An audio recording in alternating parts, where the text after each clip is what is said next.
Antes da gente chegar na parte de fato que você tá trabalhando com o dropshipping, né? Sim. Vamos um pouquinho antes. Como que você descobriu que isso existia? Porque você falou assim, eu passei na faculdade e comecei a pesquisar. O que passou pela sua cabeça? O que você estava pesquisando exatamente? Como que você chegou nessas informações? Foi uma coisa muito pontual. Eu vi um amigo meu que, assim, era amigo de uns colegas meus da escola, que ele tava postando, assim, umas viagens muito legais. Aí eu olhei assim, caramba, o que esse menino tá fazendo? Qual é a profissão dele? Eu quero saber. A minha mentalidade, assim, nessa época eu tinha 18 anos. Aí eu fui ver o perfil dele e acompanhar um pouco mais. E aí eu vi que ele fazia dropshipping. E aí eu falei, vou fazer isso. Vou começar por esse caminho. E foi aí que eu decidi mesmo. Eu vou contar uma curiosidade que eu ainda não contei no podcast. Mas, sem saber que existe essa palavra, eu fiz dropshipping numa época, sabia? Sério? No começo da minha faculdade. Só que assim, foi totalmente para uso próprio. Sabe quando você desenvolve uma linha de maquiagem porque você quer ter a maquiagem? Foi tipo Sim. isso. Eu amava, era alucinada pela Kipling. Na minha época era assim, status, quando você tinha a bolsa do macaquinho. Nossa, era maravilhoso. A de rodinha também. Chiquérrimo. Só que não tinha no Brasil, ninguém vendia no Brasil. Eu tinha que comprar quando eu viajava ou encomendar e era muito caro, não tinha nenhum revendedor aqui e tal. E aí eu conheci uma menina que morava na Holanda e ela vendia. Eu acho que eu conheci ela pelo eBay, porque eu comprei alguma coisa dela no eBay e tal. E eu falei, vamos fazer rolo? Eu vou fazer o seguinte, eu vou montar um site e aí eu vou vender as bolsas e aí você manda direto pra pessoa. E a gente divide o negócio e tal. E a gente começou a fazer. Tipo, acho que foi uns 2 anos depois, a All Bags tinha feito um contrato de exclusividade com a Kipling. E eu fiquei tão conhecida que eles me mandaram uma notificação extrajudicial. Dizendo que eu tava... Foi conhecida pelo jeito ruim. Porque, tipo, teoricamente eu não podia, mas eu nem sabia sobre isso, Tinha direito né? de marca. Eu não tinha nada daquilo. Aí eu tive que fechar minha lojinha. Mas, cara... Tava funcionando... Foi bom enquanto durou. Foi bom enquanto durou. O pessoal vê dropshipping e olha como se fosse aquele modelo tradicional que o pessoal faz na internet, só que grandes lojas fazem dropshipping. A Magazine Luiza faz dropshipping, ou seja, ela deixa os vendedores lá no marketplace dela para vender.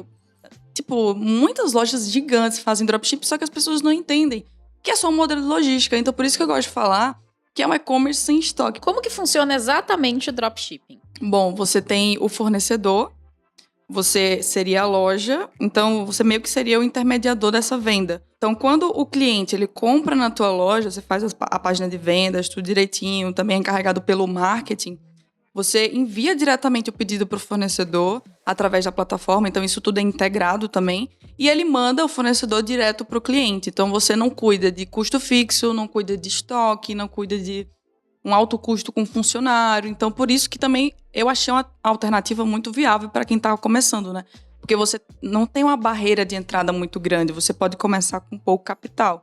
E como é que era o seu negócio? Como que ele surgiu? Como que ele começou? O que você vendia? O que você vendia? Um dos meus primeiros produtos que mais vendeu, assim, que pegou realmente tração e que me trouxe resultado de fato, foi aqueles ring lights. Ah, que legal. Aí eu fiz uma copy que era basicamente... Você sabia qual é o segredo das blogueiras para ter uma maquiagem perfeita, uma iluminação e tal? Eu meti essa copy e aí eu consegui escalar. Aquele produto foi um dos meus primeiros produtos vencedores. No início eu comecei sozinha, minha loja, claro. Aí, enquanto foi escalando, tive que me virar na raça mesmo a delegar, a construir equipe, delegando primeiro o suporte, depois o operacional e tudo isso. Cara, é muito legal isso. Eu gosto muito de ver essas histórias, porque a gente traz pra realidade que é possível fazer. Uma pessoa em casa sozinha, sem mesada, né, que não tinha apoio de ninguém, literalmente, conseguiu fazer. Então você montou, você escolheu os seus... Como que era escolher os produtos? Você escolhia algum fornecedor de fora, daqui? Como que era isso? Fornecedor sempre internacional. Só que tem um porém. Dependendo do frete que você escolhe, pode demorar para chegar. Antigamente era padrão isso, demorava para chegar.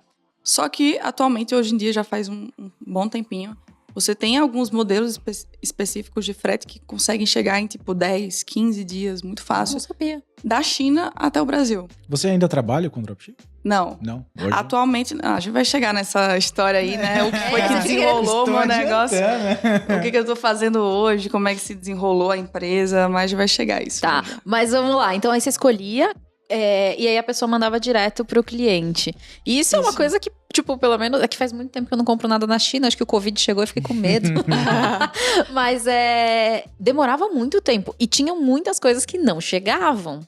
E isso é um risco, né? Porque, na verdade, a compra foi feita por você, né? As pessoas pagavam você. Você teve muitos casos disso acontecer, como que você lidava? Cara, isso depende muito da gestão da pessoa e principalmente do caráter dela. Uma coisa que eu vejo no mercado de dropshipping é que existem muitas pessoas que mancham o mercado fazendo esse tipo de coisa, né? Então, assim, o principal que você tem que lidar é com a gestão dos seus pedidos, com a logística, saber sobre fluxo de caixa, porque geralmente o pessoal não entende isso quando está começando, né? Graças a Deus que eu entendi essas coisas, esses princípios lá no início, para você saber lidar com o dinheiro que está aparecendo lá no seu caixa, para você não tirar da conta PJ, para você não misturar com PF. E muitas lojas de dropship que o pessoal que começa assim e não passa por esses fundamentos, acontece isso. E aí a pessoa se perde, acontece esse tipo de coisa, e não dá certo, e não tem resultado, papá. Então, eu acho que o principal mesmo seria a pessoa primeiro estudar os fundamentos. Porque eu vejo muita gente no digital que fica focando em buscar método, em hack, em truquezinho, e papapá.